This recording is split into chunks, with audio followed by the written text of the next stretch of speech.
You're never going to charge your worth until you know your value. And so, as an entrepreneur, you're probably undercharging right now because you're scared of your own worth. And until you get clear on what your value is, you're gonna lose. Sorry, hate to break it to you. You should be probably charging 10 times what you're charging right now, but you're scared. Stop being scared, because the only reason you should be scared is because your product sucks. So either make a better product or charge more money. Welcome to another episode of the Big Picture Business Podcast. And today we have an incredible guest that I personally reached out to for so many reasons, but truly this guy is he's very inspiring. So I'm very excited to get into this interview. Michael Unbroken is here with us today. He is the founder of Think Unbroken, best-selling author, award-winning speaker, podcast host, coach, and advocate for adult survivors of childhood trauma. Michael went from being homeless to hero since 2016. He's empowered over 100,000 trauma survivors to get out of the vortex, learn to love themselves, and become the hero of their own story. Michael has spoken in over 80 countries, won investments from undercover billionaire Grant Cardone, and is on a mission to end generational trauma in his lifetime. Additionally, Michael has been an entrepreneur since age 8. He has been the lead of over 500 people in his career, built multiple 7-figure businesses, and has consulted with multiple Fortune 500 companies. So, Michael, welcome to the podcast. Thank you, my friends. Super excited to be here with you today. You know, it's so funny. People read that bio to me and I'm like, okay, yes, that did happen.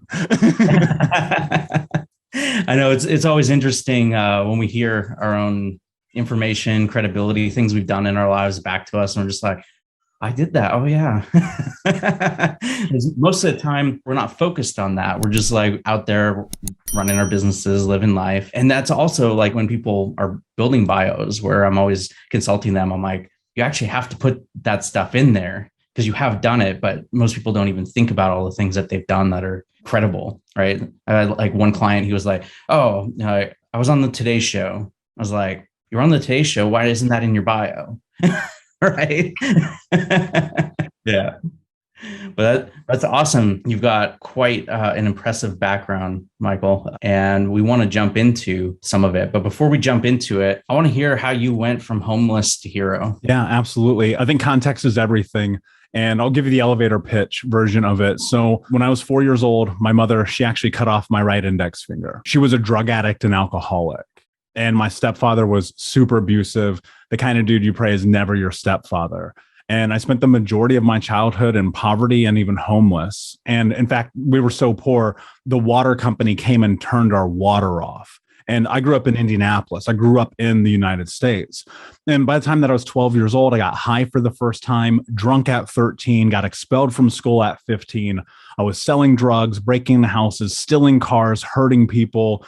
Luckily, I got put into a last chance program, still didn't graduate high school on time. Basically, they handed me the diploma and they're like, you just got to get out of here. And I found myself at 18 years old after injuring my knee, not being able to get into the military, thinking like, okay, cool. Well, that was my only plan. Now what do I do? And so I was thinking about life from the perspective of what is the solution for poverty? Well, it's got to be money, right? It's got to be. And so I said, by the time that I'm 21, I want to make $100,000 a year legally. And this part's super important. My uncle's in prison for life. I've been in handcuffs. My friends have been to prison. And by the time I was 26, my 3 childhood best friends had been murdered. And so I was like, I cannot stay down this path. And so I ended up getting a job working for a fast food chain at 18 years old as a general manager in training, had 52 people under me. I was a baby with 52 people under me. Fast forward a couple years, by the time I'm 20, I land a job with a Fortune 10 company. And by the time I was 21, I had my first check for $10,000. And you're like, great, you did it. Life's going to be grand from here. And everything got way worse. Because the thing about money that people always tell you that you don't understand until you have money is the root of all evil and all the issues in your entire life. And it actually is not something that makes your life better until you go through the healing journey, until you work through the darkness of your life. And so I found myself at 25 years old, 350 pounds, smoking 2 packs of cigarettes a day, drinking myself to sleep, but having all this income. And that's when I put a gun in my mouth. I was just done. I was like, what? Money didn't fix the problem. What am I supposed to do? And you would think like that moment would be the moment everything changed, but it wasn't. It was actually the next day. And I'm laying in bed. Keep in mind, I'm 350 pounds and I'm smoking a joint. It's 11 o'clock in the morning. I'm eating chocolate cake and watching the CrossFit Games. If that's not rock bottom, like, I don't know what is. And for whatever reason, I went in the mirror, I looked at myself and I was like, what are you willing to do to have the life that you want to have? And the words, no excuses, just results, just started like reverberating through my body. And 11 years later, here I am talking to you. Now, in that journey, there was a lot of healing. There was a lot of therapy, men's group therapy, CBT, EMDR, NLP, the entire acronyms, every single alphabet, all of those things. And then there was coaching, there was mentorship, there was personal development, there was self-help books, there was conferences, there was making myself uncomfortable, traveling the world, opening and closing multiple businesses, doing all these things that I needed to do to kind of figure out who the hell I am. And in that process, getting all of this education in trauma and understanding the unbelievable amount of people impacted by it, creating meaning and rhyme and reason of my experience, and helping people and running Think Unbroken and the other companies that I do now. That came by proxy of me asking myself that question: what was I willing to do?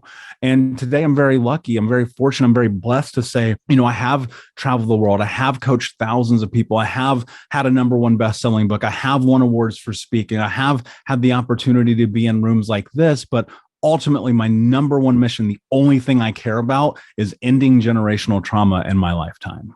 Wow. I don't even know what to say. Oh my gosh.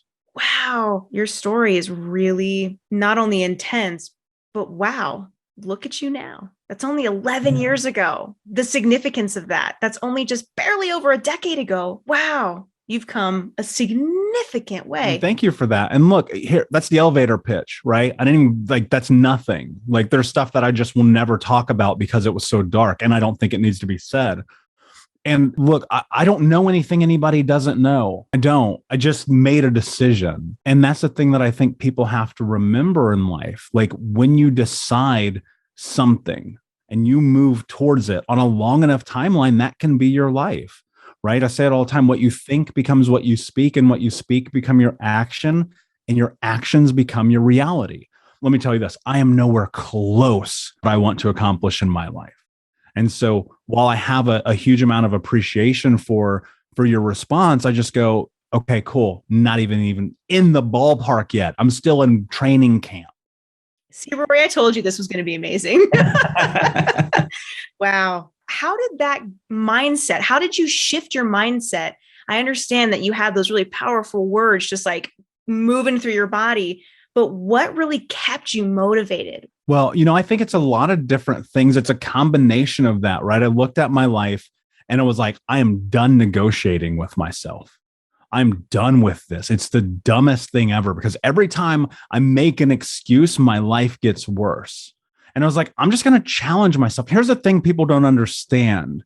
When we're young, and this applies to everyone, you don't even have to have a crazy background like me. When we're young, we are groomed to be people within the scope of what is deemed societally appropriate through our parents, through our peers, through our friends, through our school, right? We learn to turn off our intuition and trust who we are because of the ramifications that come with that.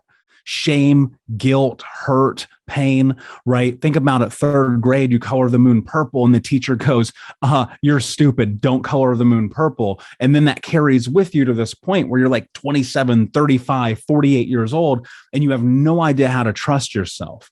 And so I had to learn how to step into that. I had to learn how to trust myself and take actions and make decisions alignment with me.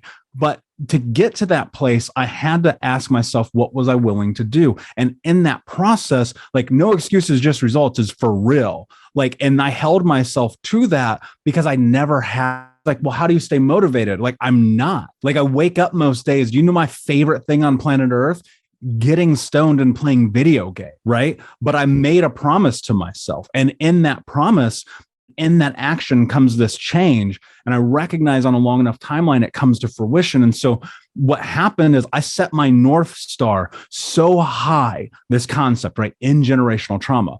That's improbable. It's so far-fetched. It's probably not going to happen in my lifetime, but that doesn't mean I'm going to stop. And that's what I think people get caught up on. Like they're just trying to do these things without having clarity about why they want to do it. Because my hope is my little brothers will read my book one day. But when I started, it was simple. I was like, do something different. I didn't think my life was going to get better. I was just like, what's different? What can I do today to challenge myself?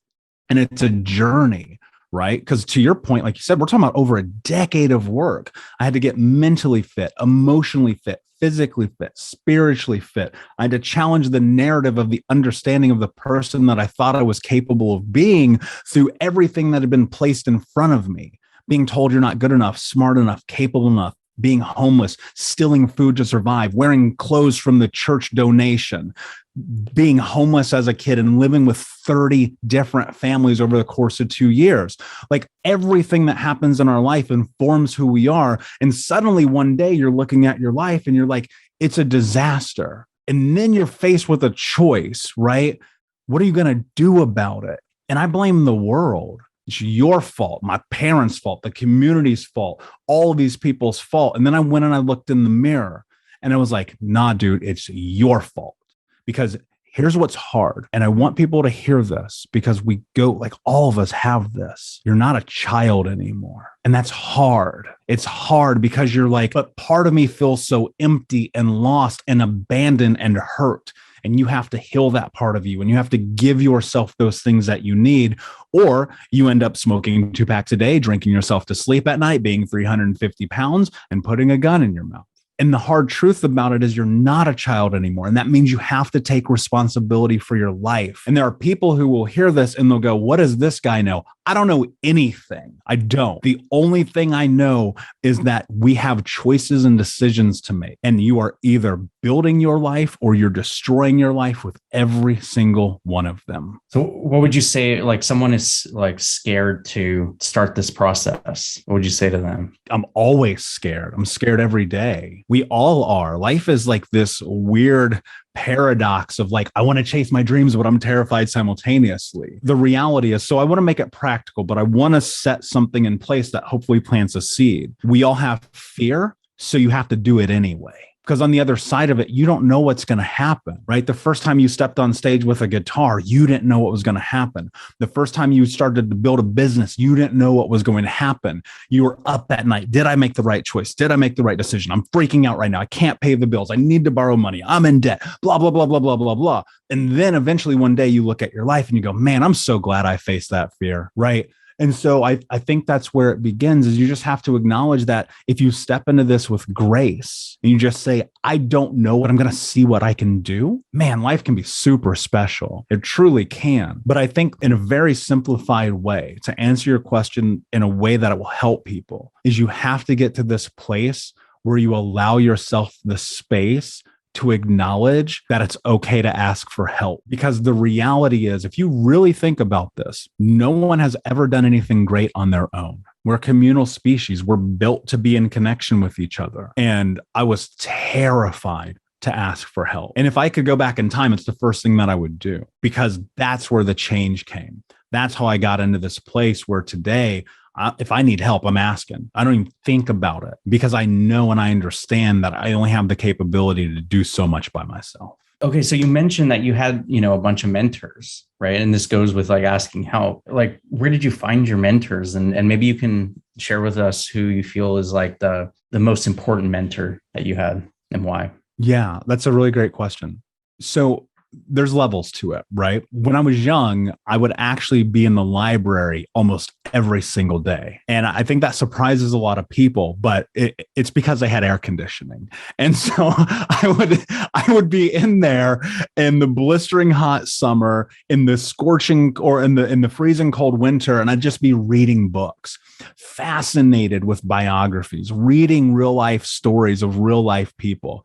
Even to this day, I can't read fiction. I challenge myself to it. It takes me like 2 years to get through a fiction book.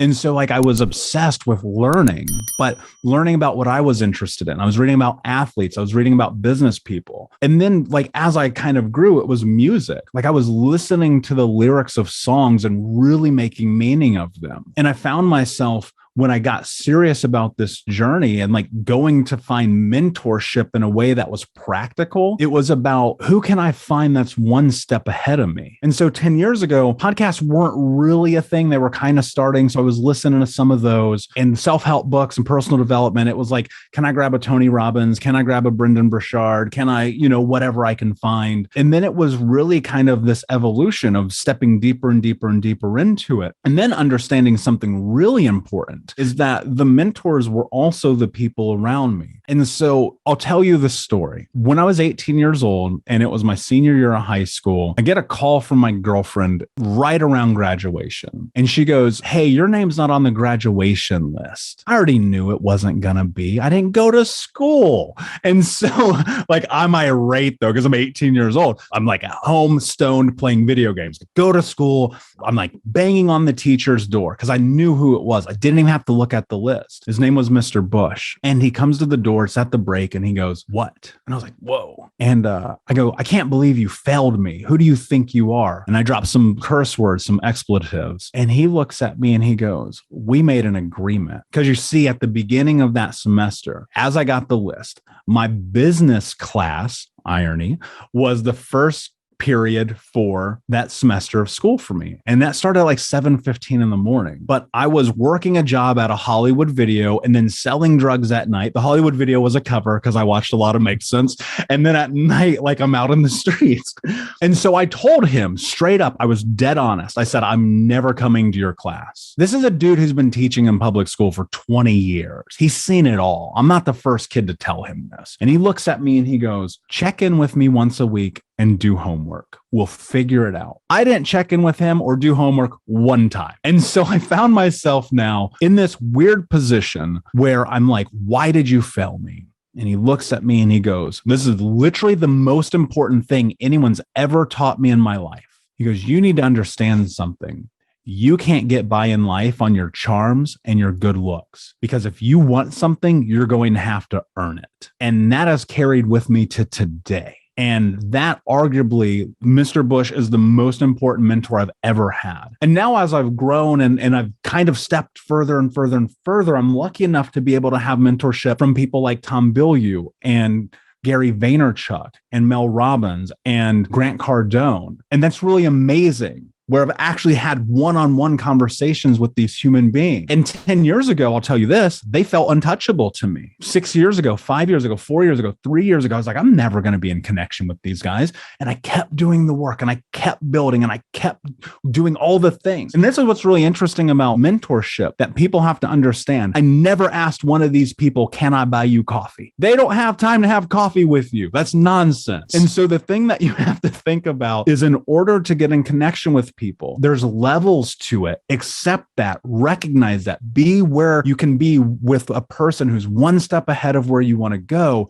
And then also understand that there is an investment required in this. And you're going to have to, it's an acronym I came up with one day. It's TEAM, TEEM. And you're going to have to invest time, effort, energy, or money. And chances are you're going to have to invest all four. But when you invest in yourself, the ROI, it's exponential. So I love that question, Rory. I know that's long-winded, but I really want to create some context here. Yeah, and this goes to like one of my philosophies is that I will always bet on myself. And I don't think think a lot of people are willing to do that. And it puts them in situations where they aren't able to expand, grow, develop the life that they want because they're not willing to believe in themselves to do something, and even if it's just simple as like learning something new, just willing to be able to say like, I am betting on myself that I can learn this. A key thing for me in my life is once I got to that point where I wasn't pushing it off saying, oh, someone else has to do this for me, or, I have an expectation that the world owes me something or anything like that. I was just, okay, now in my life, I'm betting on myself, and whatever the outcome is,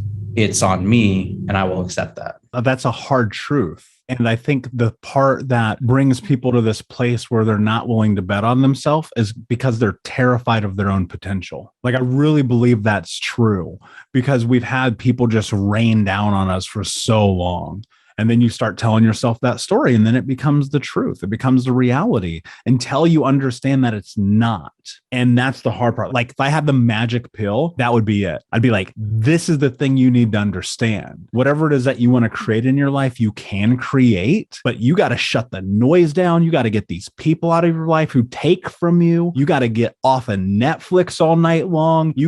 People are terrified to invest in a $9 book talking about why is my life terrible. And what most people don't realize, especially about books, because, that's my business, is that most people put the majority of their information in their book because they're trying to get people to a level of being able to work with them. And if they don't create transformation through their book, then you're never going to get to the point of working with them or buying their courses or whatever it is, or going to their events. So the book is usually a transformational tool, and they put so much value in there. People just don't take action on it. Yeah, it's so true. And, that's the unfortunate part. I wasn't joking about being a kid and spending all the time in the library. I still get the majority of my books from the library. It's free. What excuse do you have? And that's not me being a cheapskate. You can see books behind me I've purchased, and I have a whole collection of them. But it's right there. Everything you ever needed to know is right there. And I'll say this, part of that comes from, if you guys have seen Good Will Hunting, there's a scene where in the bar, and he's like, you're paying for this education. I just paid overdue fees at the library. And that hit me so hard. And then I was like, I'm not buying books. I'll go to the library. It's fine.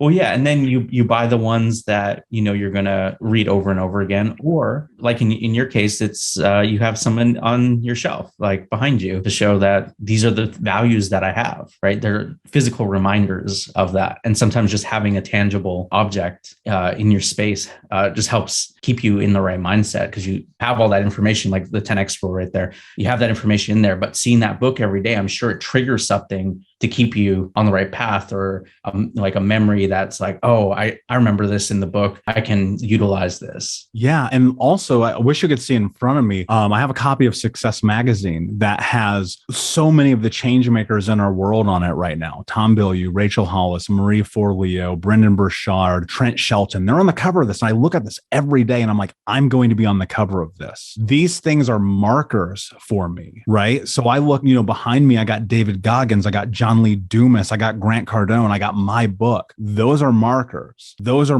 I use these the same way people collect trading cards when they're little kids, when they put posters on their wall. These are the posters on my wall. I'm like, bet I'm about to dunk on these fools. It's coming.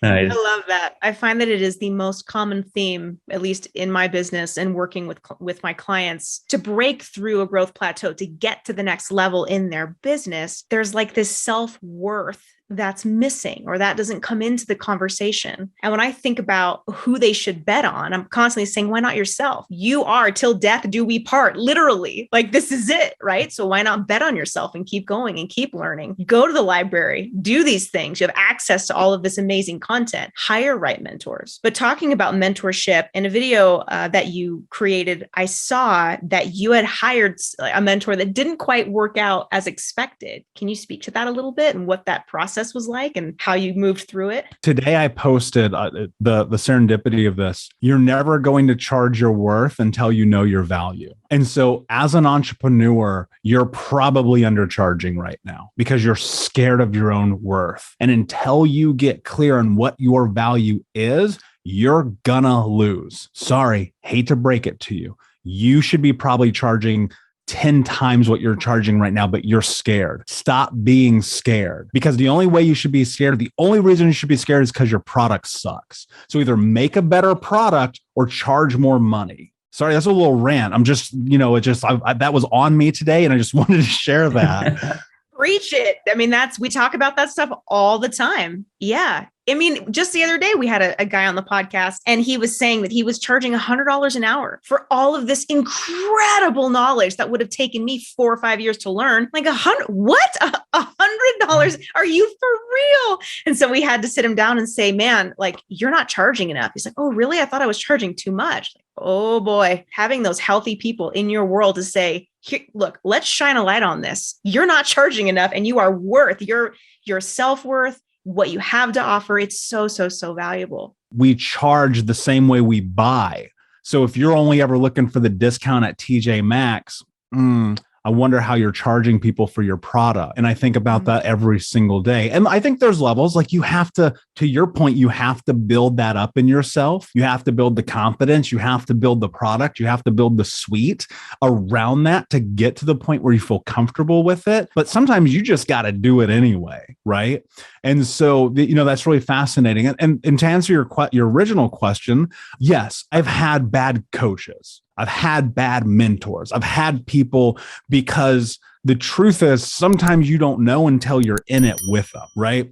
And you're like, oh, actually, you got me. That happens. Like, that's the truth about it. I'm sorry. I wish it wasn't. I was just talking to one of my clients today, and they're like, I'm so glad I found you, because the last person I worked with, I wasted all my money. And I was like, that breaks my heart, because I hate it. It pisses me off, because I'm sitting here, I'm like, your responsibility is a moral obligation to make the world better. And the people who take from people, they get a special place in hell. And so because of that, I'm always thinking about is, I'm going to do whatever it takes to set the people up around me for success. And when I have a mistake in my life, when I hire the wrong coach, which I will do again, as sure as the sun will rise tomorrow, it will happen again. I will look at that and go, great, data, won't do that again. Right. And so it's going to happen. And it's unfortunate. I wish that weren't the case, but it is. It's human nature. There are people who are shisty. There are people who are shady. It's a part of the experience. Like, if everybody were golden, there'd be no wars. We wouldn't even need to have this podcast, because everybody'd be super happy all the time. That ain't the world we live in. And so because of that, I just go, all right, fine. Lesson learned. I lost some money, but that lesson makes me go, now I know what to look for next time. So when I actually invest $50,000, $100,000, $1 million into a coach, I'll be sure that I'm asking the right questions. One of my mentors who I didn't mention, Brendan Dawson, who's an incredible human being, said something to me after I won this pitch off with Grant Cardone, when Grant invested $10,000 into my business. And he goes, always remember this: the quality of your questions determines the quality of your answer. And so now, whether I'm working with a client or a mentor or anyone, I'm always thinking about how great can I make this question to make sure that I get an answer that helps me solve a problem or opens up the floodgate to where I need to go next. And so, yeah, the hard part of it, bad coaches are going to happen. Bad business happens. It's unfortunate, but it's a part of the game. And you're like preaching to the choir about like clients coming and they're like, oh, like been taken advantage of by this, or, I spent all my money with this person. I hear that all the time. It's like, well, people have been like, I've had 4 book coaches and I don't have my book done. I'm like, it like hurts, because I'm like, I know how much money they're spending and they're just trying to like grow their business. They're trying to realize a dream, and people are taking advantage of that. And that was why, like, a big reason of starting business that I have is because I was like, I want to solve this for people. We focus on results. We can get people the results and get their books done and get it out to the world. They can move on. They can utilize it in their business. It's one of those things where, and also I think it, as leaders, as executives, as whatever your title is, you have to remember that it's your fault, right? I totally take blame for hiring the wrong coach. Every mistake my teams make, my fault. Every single one. I don't care what it is, from a customer happiness issue to the wrong copy being used on a post on social media to a podcast going out 5 minutes late. Don't care, my fault. Because the one thing I'm always thinking about is that there's no space in this to pass blame, because the second you do that, you're hindering yourself and you're forgetting the most important thing about running a business, about owning businesses, that you did this so that you could have responsibility over your life. And so even when I've hired the wrong people, I've made poor investments, I've done things where I was like, well, that was $5,000 down the toilet. Great. I go, well, my fault. Didn't ask the right question. Learned a lesson.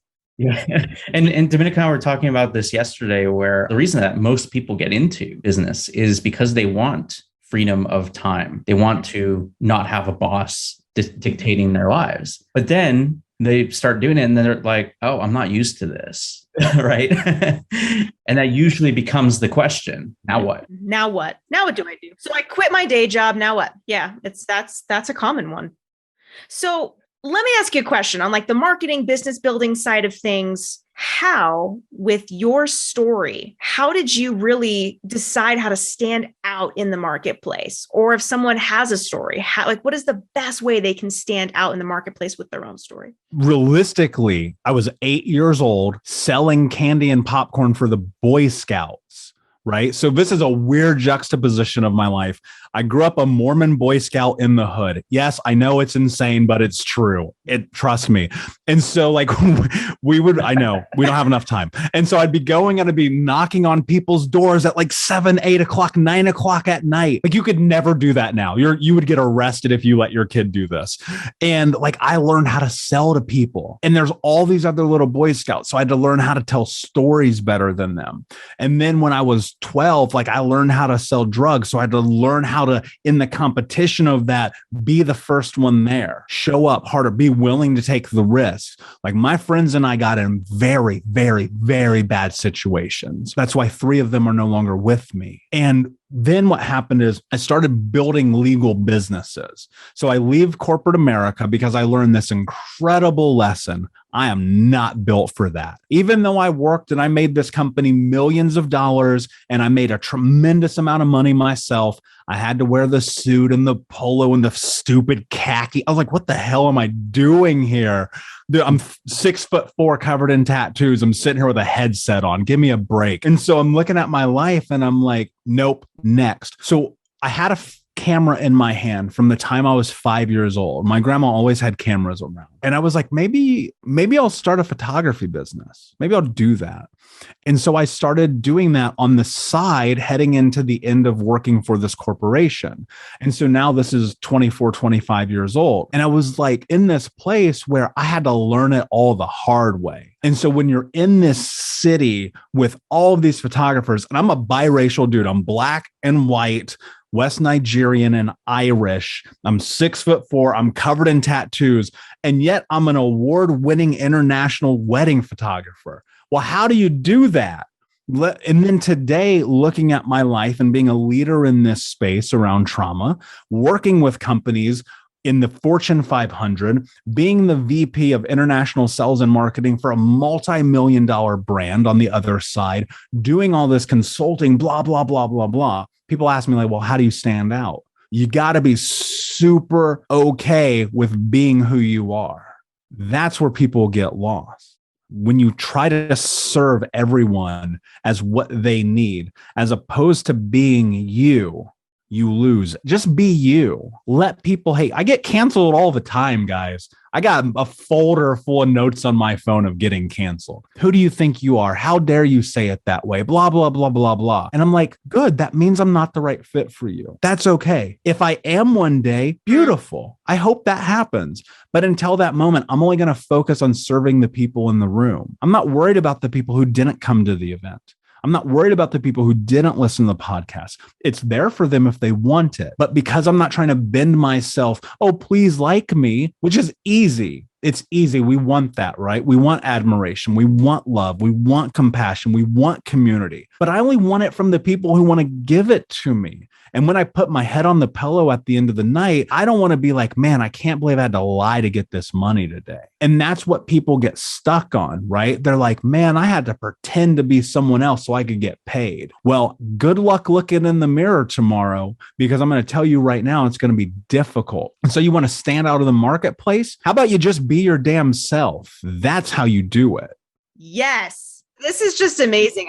There's like so many questions swirling around. It's like, I'm going to walk away from this podcast and be like, oh, we got to get him back on about this, that, and the other thing. So you talk about failure as if it's just kind of like, all right, that's fine. Move on. Let's get going to the next thing. Has there been in your professional career or with your companies now, has there been a moment where you're like, wow, I just need to sit with that failure for a little while and kind of like dissect it, pick it apart and go, okay. No, and I don't approach it like that. So I want to be very clear. If it came out that way, that's not my intention. I look at failure as data, so I measure it. I think if you try to go, whatever, brush it off, it's going to find you. It's going to be really bad when it does, right? So I just want to be clear about that. I think about life in general is just a series of failures, and that's not a bad thing. Here's why. Because if you're not failing, then that means you ain't trying anything. And if you're not trying anything, you're just going to stay the same. And if that's what you want, great, but you don't get to blame the world because your life is what you want it to be. And so failure, to me, I measure it, I just look at it and I go, great, huge mistake. Awesome.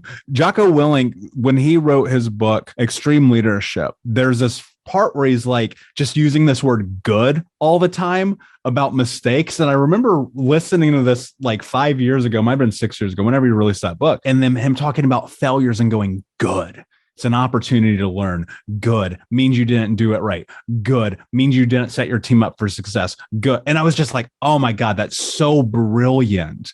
Because not that long ago, I used to beat myself up about it. It would keep me awake at night.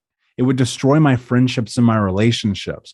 Failure became this thing that just loomed over me all the time. It was like walking outside. That's how I phrase it. It was like walking outside on a sunny day, and it's like you're wearing sunglasses even though you don't have any on. It's just always on top of you. And then I was like, wait, what do all these successful people have in common? The people I look up to, the people I want to be around one day. What is it that they know that I don't know? And it was the way they thought about failure. And I was like, oh, that's so interesting to me, because here's what, again, coming back to where we kind of started this, failure was dangerous for me as a kid. A mistake when I was a kid would get my ass kicked, could get me arrested, could get me murdered. And so to make mistakes then, they were bad, they were detrimental. And to carry that weight with me into my adult years, like that didn't serve me anymore because I wasn't a kid anymore. But I would measure these mistakes and these failures and I would destroy myself about them. I think we've all had that experience where you're just like ripping yourself apart. And so what I always think about is this. We say things to ourselves that if we said to another human being would get us arrested or punched in the face. And I think a lot of that comes through the scope of failure. And so part of failure is looking at it as data, but the other part of it actually began for me when I started doing this. I started saying to myself, I am the kind of person who is kind to myself. And when I started doing that, I realized, how would I treat my team when they make mistakes? How do I treat my partners when they mess up? How would I talk to my best friend if they made a mistake? And I was like, I would never say to them what I say to myself. So I started with kindness. And kindness is one of my values, along with leadership and self-actualization and honesty. And so kindness plays this huge role in my life. So even though I can be like this menacing figure, or this aggressive person and this stubborn guy, like everything filters through that kindness. And so when it comes to failure, I want to be clear, I don't necessarily take it easy on myself when it comes to these things, right? I use this data to create change. And so because of that, I filter it and I go, okay, am I taking care of myself or am I taking it easy on myself? Because these are two very different things. And sometimes, to your point, asking about, has there been a monumental failure? Absolutely. There's been dozens. There's been so many that they're probably all at the same scope to this point where I don't even recognize how to separate the little ones from the big ones, because I go, they're inevitable. Everybody's going to make these huge mistakes. It's what you do with it is what I think that matters. Thank you for explaining that much deeper. I appreciate that. Yeah, incredible advice. When I was reading your bio, we have mentioned that the term generational trauma, and I want to ask you this question because that term has come up a lot recently, just whether it's social media or things I'm reading, it's like generational curses or generational traumas. How might someone identify if they are being burdened with generational trauma versus just everyday stressors? Is there like a way to really look at that big picture and then get some mentorship, some support, some help around that? I think it's a little bit of both. I think that you have to be able to look at, is this a stressor from my day to day, or is there carryover from things that happened to me when I was young? But I think first, for context, it's important to help people understand what generational trauma is. So I look at generational trauma as being the scope of the impact of those before you and the way that they were treated and how they then thus treated you. And so what that means is, a lot of the behaviors that we experienced from our parents as children were the same behaviors that their parents treated them with, and so on and so forth to the dawn of time. And I think the unfortunate part about the human experience is that some of us really suck, and some of us are very unkind, and some of us are very cruel. And so when that gets instilled in a child, that becomes their nomenclature, their vernacular for how they operate in the world. Perfect example. Growing up, everyone in my house screamed at each other, yelled. That was communication. Terrifying. If you got in trouble, you were just getting screamed at, you were getting stuff thrown at, like the chaos of all of that. And as an adult, I realized something one day after having a screaming fest with the woman I was seeing at the time. I was like, this is the same thing my parents used to do to me. But today I look at it and I go, okay, how are the experiences that I had implementing and enforcing the actions and behaviors that I have today on other people? And then kind of reverse engineering that and trying to figure out where that comes from.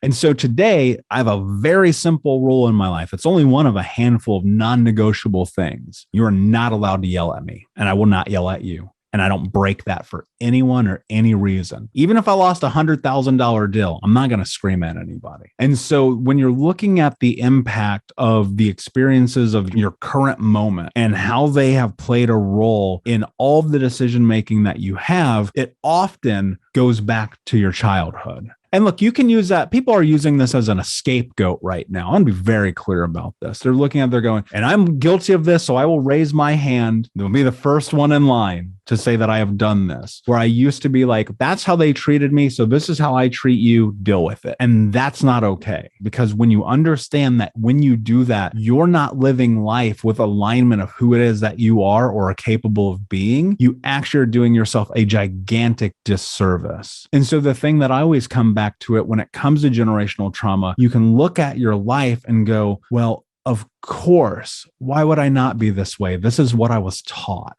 I had to make that kind of same awareness decision myself because my dad had a gambling addiction, and it like completely ruined my parents' marriage. I didn't get to see him growing up because of it. And I made a decision that I was just going to avoid and clearly not be around anything that had to do with gambling. I mean, some people make that decision, but most people don't. And it's the kind of decision you have to make. And you have to step out of yourself and look back and be like, okay, this is how this could potentially be an issue, or this has been an issue through the past of my family, or, whatever environment I've been raised in. How do I stop that? How do I break that? How do I make sure that it's not true going forward? Yeah. Well, man, it's heavy, right?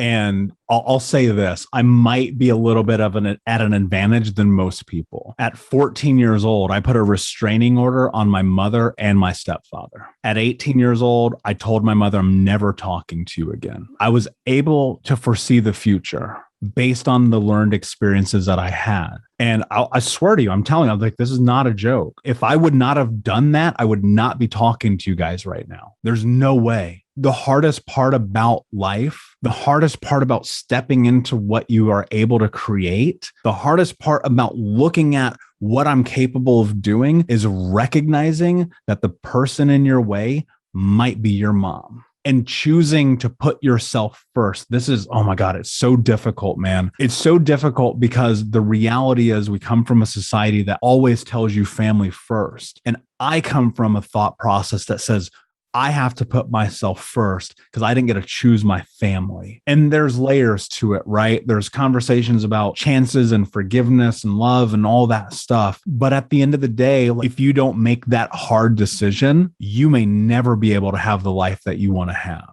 And it's not easy. It's actually the number one thing I coach people on is this exact topic. If I broke down everything that I've coached people on for years, it's this, because they're like, it's my mom, but she's destroying my life. And I go, well, what are you going to do about it? And that's hard. And it's not as easy as you can, in a podcast and in a conversation, create and make meaning of. But I think the thing that you can take from this is to ask yourself a very simple question. What do I have to do to have the life that I want to have? And sometimes that means making a difficult decision about the people in your life. Yeah. And it's kind of the foundation of almost all addiction recovery is that people don't change until they remove themselves from the environment, the people, and the triggers that led to the addiction in the first place and that sustain it. And once they do that, then real change can happen for them. Yeah, totally. And I think that applies to every level of success you'll ever have in your life. What do you have to let go of to go to what's next, right? These are incredibly valuable and important questions. And I wish that we could keep talking forever, but I think we should end it on this note. And I know that your most recent book, Incredible, can you tell our listeners all about the trauma healing book? Yeah. So Think Unbroken is a book that I wrote because it's the book that I needed. After reading all these self-help books, going to all these conferences, getting all these certification and trauma-informed education, it just felt like something was missing. And so I was like, okay, why don't I create something that feels accessible, educational, is part journal, part self-help guide, part coaching. And that's really what the book is. It's not about my life. The preface is because context, right? But the rest of it are like the tangible tools and understandings in a 101 baseline entry-level class level introduction to how you start this process. If I wrote the book that exists within my brain, it would be 9,000 pages long, right? And so I said, how do I simplify this into practical things that you can start adapting into your life immediately? And I want everybody who's listening, they're welcome to go buy it. I don't care, but you can have it for free if you go to traumahealingbook.com. And it's there for you. It's a tool. It's a guide. The only thing I care about is ending generational trauma by any means necessary. And so hopefully this book can help be a companion for you if you need it. Amazing. And we will absolutely have a link for that in the show notes as well. Be sure to check out Michael's podcast too. You can listen to more of just his incredible story at Think Unbroken Podcast. And do you want people to connect with you on social media? Do you have any Instagram? Yeah, I'm on all the social media at Michael Unbroken. And if you're in this place where you're like, I just don't even know what to do, like chaos. And I know this, we didn't even really talk about business, but people should understand how much this actually matters in the scope of business. You don't get these things together, you're going to have a hard time. And so if you're just like, yeah, I just need a little help, it's Michael Unbroken everywhere. I literally respond to everyone. My team doesn't. It's me. So that's awesome. Well, thank you. Thank you for taking this time with us. Thank you for sharing your story. And yeah, it's just been an incredible joy to have you. And I would love to have you come back on so we can dive more into the business side of things. But this was just the flow of this conversation, just meant to go in this direction. So thank you again for being here with us. My pleasure. I appreciate you guys so much. Thank you. All right, guys, that's it for this one. We'll see you next week. Bye. Bye.